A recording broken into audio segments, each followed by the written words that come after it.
जय हो गणपति महाराज की। आज हम आपको गणपति जी की एक ऐसी कहानी सुनाने जा रहे हैं जिसके सुनने मात्र से सभी मनोकामनाएं पूर्ण होती हैं। एक बार महादेव जी पार्वती सहित नर्मदा के तट पर गए। वहाँ एक सुंदर स्थान पर पार्वती जी ने महादेव जी के साथ चौपड़ खेलने की इच्छा व्यक्त की। तब शिव जी ने कहा, हमारी हार जीत का साक्षी कौन होगा।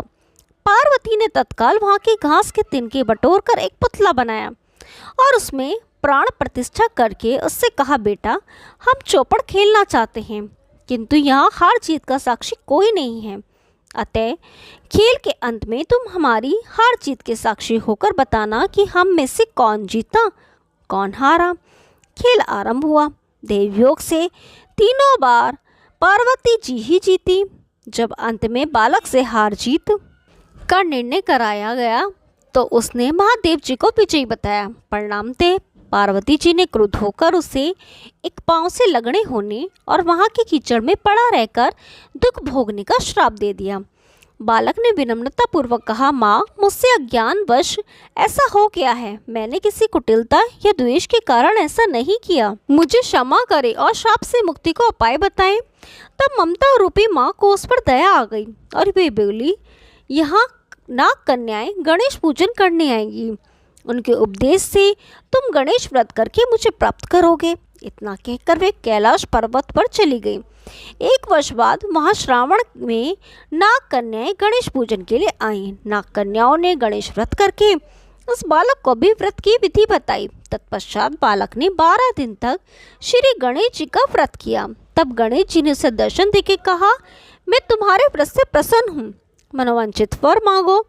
बालक बोला, भगवान मेरे पैर में इतनी शक्ति दो कि मैं कैलाश पर्वत पर अपने माता पिता के पास पहुंच सकूं और वे मुझ पर प्रसन्न हो जाएं। गणेश जी तथास्तु कहकर अंतर्धान हो गए। बालक भगवान शिव के चरणों में पहुंच गया। शिव जी ने उससे वहां पहुंचने का साधन पूछा। तब बालक ने सारी कथा शिव जी को सुना दी। उधर उस दिन से अप्रसन्न होकर पार्वती जी शिव जी से भी विमुख हो गई थी। तदुपरांत भगवान शंकर ने भी बालक की तरह किस दिन पर्यंत श्री गणेश का व्रत किया, जिसके प्रभाव से पार्वती के मन में स्वयं महादेव जी से मिलने की इच्छा जागृत हुई। वे शीघ्र ही कैलाश पर्वत पर आ पहुंची। वहां पहुंचकर पार्वती जी ने शिव जी से पूछा, भगवान आपने ऐसा कौन सा उपाय किया जिसके फलस्वरूप मैं आपके पास भागी आ गई हूँ।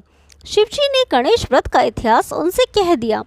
तब पार्वती जी ने अपने पुत्र कार्तिकी से मिलने की इच्छा से 21 दिन पर्यंत 21 संख्या में दुर्वा पुष्प तथा लड्डुओं से गणेश जी का पूजन किया।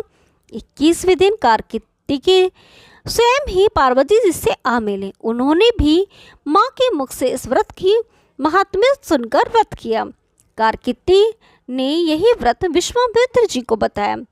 विश्वामित्र जी ने व्रत करके गणेश जी से जन्म से मुक्त होकर ब्रह्म ऋषि होने का वर मांगा।